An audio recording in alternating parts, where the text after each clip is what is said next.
guys, and welcome back to my channel. If you don't know me, my name is Jake, and Progress is Everything. We're dealing with things about freelancing, small business, personal finance, tips, tricks and hacks to help you on your journey in life.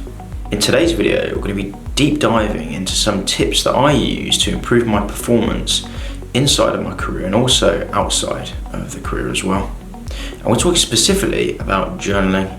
I think broadly, journaling sort of fits into a sort of wider theme of tracking, reporting, documentation, and almost at a wider level, you could consider journaling to be a form of like memory and reflection.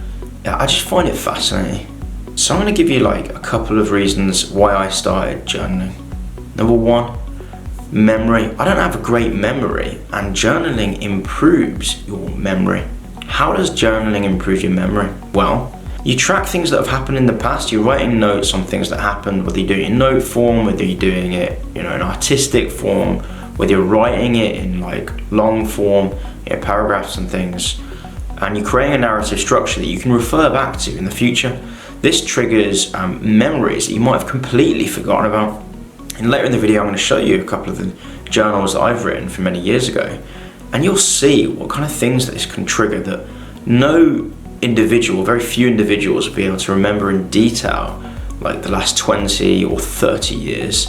And that's the kind of thing, that's kind of gift that journaling keeps on giving, that you have that record, and it sort of captures a moment in time. The other thing that journaling can give is it can improve your writing style. If you're a writer, you can experiment with different writing styles. You can experiment with different tones, different paragraph styles, different lexical or semantic styles, without going into too much detail, but you can just experiment. If you want to add in a few metaphors, similes, a few jokes, it's almost like a creative exercise. A bit like, I imagine, if there's an athlete that's running and wants to become a better athlete, that like walking or jogging for fun is actually going to improve that level of their running. It won't have a direct impact, but they'll be able to try different things and they'll get fitter anyway. And that's a similar thing. If you're journaling, it will improve your writing style in general. It's also going to help your communication. It's a sort of therapy in a way. Writing things down sort of releases some of that stress. So stress reduction, a bit like it is very therapeutic. And I find that I actually sleep better when I journal.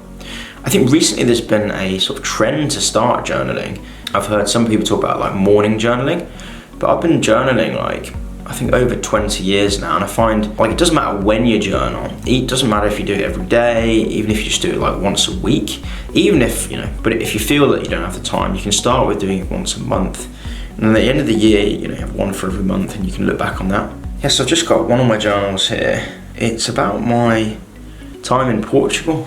I don't talk about it that much, but I spent the best part of a year in Portugal from 2008 to 2009. And in this journal right here, it's quite colourful actually, this journal, it sort of chronicles the time here in Portugal. It talks about the dancers I met there, because I used to do breakdancing. It talks about my housemates. I'll see if I can find an interesting story here. Yeah, I'm not going to pull out any specific stories here, but it's just really interesting that it sort of really jogs the memory. It talks about when my brother bought a flat. It talks about when I was in Portugal and the things that were going through my mind, a breakup, some learnings from that period as well. So I think I would really recommend journaling, especially if you're going through a difficult time, but even if you're not, just as a sort of record-taking process or documentation that you can always refer back to. Journaling is really important and it's brilliant. So that's my recommendation for journaling.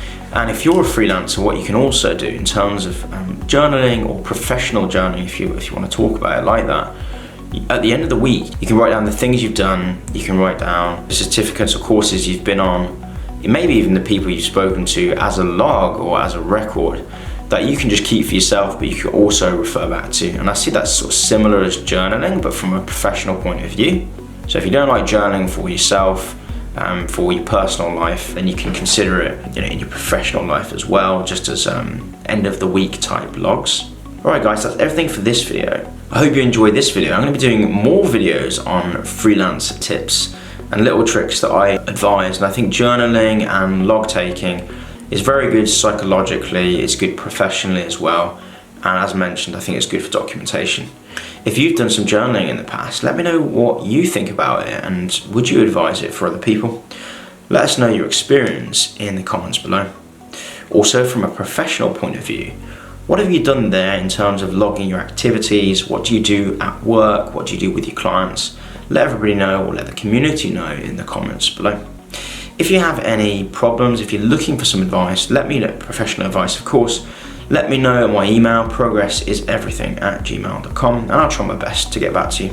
Also, I do other playlists on my channel related to a whole range of topics, freelancing as well as outside of freelancing, to do with finding work, keeping work, earning more, having a more fulfilling career and more fulfilling life. So make sure to check out those. If you like the content here, make sure to consider subscribing, hit that bell icon to make sure that you get notified about new videos. And if you know anybody that would find these tips and videos useful, feel free to share them with them, because sometimes it only takes one video to encourage someone to make that life-changing decision. If they don't like their 9 to 5 or they really don't like their work, but they're highly skilled, maybe the push into freelancing might really change their life. Alright guys, I hope you liked the video, and if you did, make sure to smash that like button, and I'll see you in the next video. Cheers. Make sure you check out my other videos for tips, tricks and hacks, as well as other pros and cons.